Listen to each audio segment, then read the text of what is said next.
కొంచెం జ్ఞాపకరా. ఏమైంది? ఇంత సెటప్ తో సినిమా చేస్తుంటే సినిమాలు చేయట్లేదు అంటున్నారు. దాంట్లో తప్పే ఉంది. సినిమా చేస్తున్నట్టు నాకే అనిపించట్లేదు. చేస్తున్నాం నీకు నాకు తెలిస్తే సరిపోదు కదా, జనాలు తెలియాలి. అలా తెలియాలంటే టైటిల్ తెలియాలి. ఒక ఐడియా, హీరోయిన్ డైరెక్టర్ కి బాగా క్లోజ్. ఖచ్చితంగా తనకి చెప్పేసి ఉంటాడు. నిజంగా మాట్లాడుతాడు అక్క. దానికి తెలియదు, మన టైటిల్ ఎలా తెలుస్తుంది?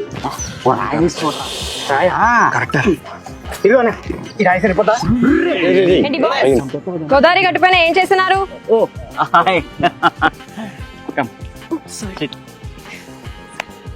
బాగానే మాట్లాడుతూ ఇది మన సినిమా టైటిల్ తెరిమా? తెలుసు మామా. చెప్పాను కదా డైరెక్టర్ కి మనం అంటే వాల్యూ లేదని.